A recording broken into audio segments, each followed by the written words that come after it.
राज्यसभा निवडणूक बिनविरोध होणार आहे।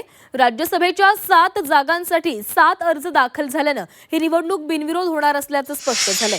महायुतीकडून 6 तर मवियाकडून एकमेव अर्ज दाखल करण्यात आलेला आहे। काल सकाळपासून शिवसेना 2 उमेदवार देणार असल्याची चर्चा होती, त्यामुळे राज्यसभेच्या बिनविरोधाबाबत साशंकता निर्माण झाली होती। मात्र अगदी शेवटच्या टप्प्यामध्ये शिवसेनेकडून फक्त ज्योती वाघमारे यांनी अर्ज दाखल केलाय, त्यामुळे आता राज्यसभा निवडणुकीचा पेच संपलेला आहे। कुणी अर्ज भरलेत पाहूयात ग्राफिक्सद्वारे।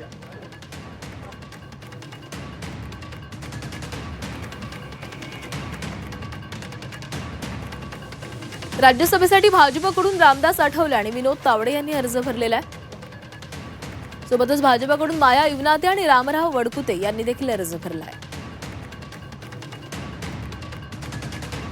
तर शरद पवार यांनी राष्ट्रवादी शरदचंद्र पवार पक्षाकडून, राष्ट्रवादीकडून पार्थ पवार आणि शिवसेनेकडून ज्योती वाघमारे यांनी अर्ज भरलेला आहे।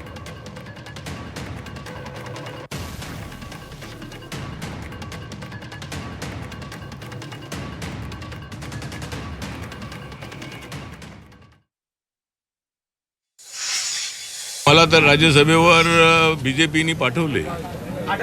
मला राज्यसभेवर बीजेपीने पाठवले, कारण माझं नावच आहे रामदास आठवले।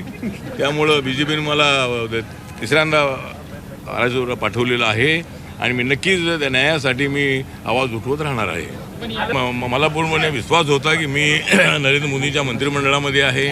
देशभरामध्ये माझी ओळख आहे, देशभरामध्ये जी दलित जनता आहे ती माझ्या सोबत आहे आणि महाराष्ट्रातील आहेच आहे। त्यामुळं माननीय नरेंद्र मोदी साहेबांना माहिती होतं आणि संसदेमध्ये मी नसणं हे सगळ्या खासदारांना अन्यायकारक राहणार होतं। त्यामुळं माझ्यासारख्या एका कार्यकर्त्याला ही संधी मिळालेली आहे आणि ही अत्यंत चांगली गोष्ट आमच्या समाजासाठी आहे।